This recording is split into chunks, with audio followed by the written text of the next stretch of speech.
cerita. Banyak cerita wali itu dibully pangeran. Digarap ya pangeran. Ini gara-gara salah itu.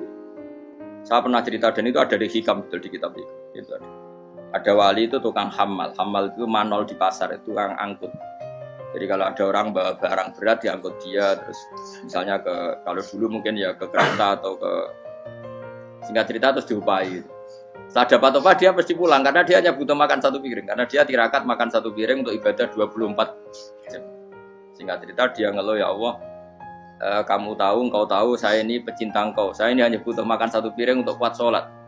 Tapi kenapa harus jadi juru manol? Berilah saya rezeki yang tanpa kerja.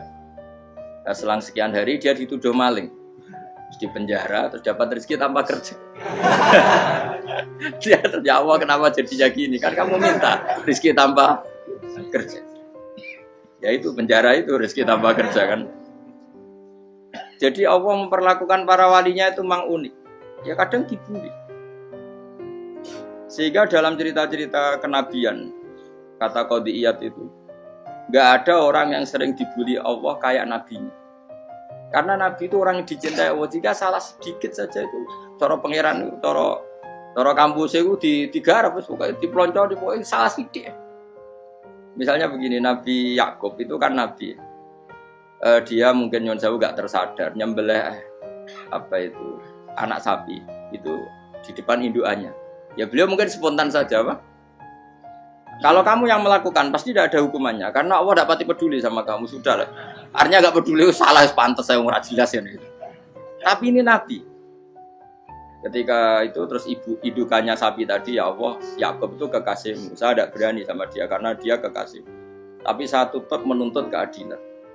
Dia harus merasakan susahnya dipisah dengan anak.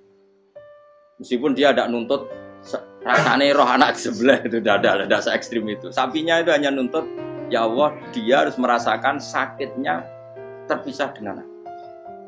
Akhirnya Allah menciptakan Yakub mengalami terpisah dengan Nabi siapa? Itu kalau kata Qadiyat, itu kalau yang melakukan tidak Nabi pasti nggak dibully Allah, dibiarin. Karena Nabi ini yang melakukan. Nah. Terus ini Nabi Yusuf lagi, mana rasa daftar wali berat. Nabi Yusuf itu di penjara itu karena terdolimi apa karena memang dia salah? Terdolimi. Dan Nabi Yusuf itu Nabi. Nabi Yusuf itu Nabi betul memang benar-benar. Meskipun ganteng dia Nabi. Syaratnya Nabi ganteng kira-kira mlebu. Nabi itu harus ganteng, enggak boleh. Nabi elek ora oleh. Karena Allah izin di kekasih kok kriting elek. Allah ya selera. Kabeh Nabi mesti yang paling ganteng di kaumnya, yang paling nasab. Enggak boleh Nabi kok pesek, keriting, enggak boleh. Tapi kalau sudah jadi orang soleh oleh kan. Tapi kalau Nabi enggak boleh. Nabi Yusuf bukan, masyhur kan cerita Nabi Yusuf dengan siapa? Zulaikha.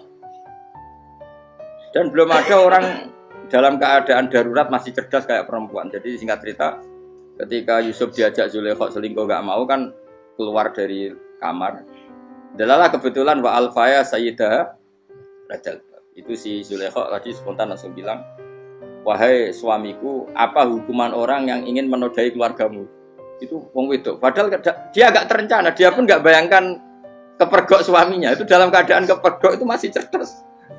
Suamiku, apa hukuman orang yang mau menyelingkuhi keluarga Anda? Singkat cerita suaminya murka, terus Yusuf di penjara, terdolimi.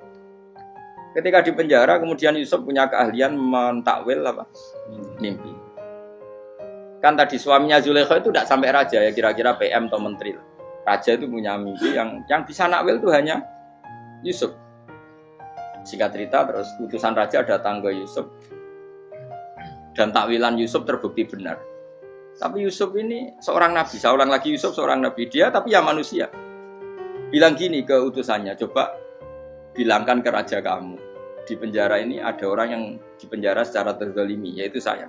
Tolong laporkan ke majikan. Itu Allah tersinggungnya itu bukan main. Nabi kok lapor makhluk. Itu tersinggung. Nah kowe kan gak piye. Kowe ngajono proposal ya ora piye-piye. Wis pokoke Allah mek kowe ora piye-piye wis. Wong sampean swargane ya ora langsung wae ngono. Pokoke kira-kira kan sudah tidak perlu ditegur. Makanya fa'an sahu syaitanu dzikra rabbi fala bisa fi sijni bid'asi.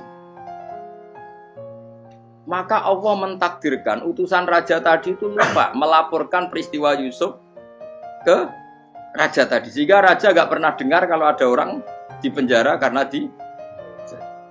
Allah tersinggung. Wong kowe ku nabi kok lapure ambek penguasa. Ngono tok iku wis Allah tersinggung. Karena dia nabi, gak boleh nabi lapor makhluk. Jadi Allah itu dengan nabi itu sangat-sangat sensitif. Sangat-sangat sensitif.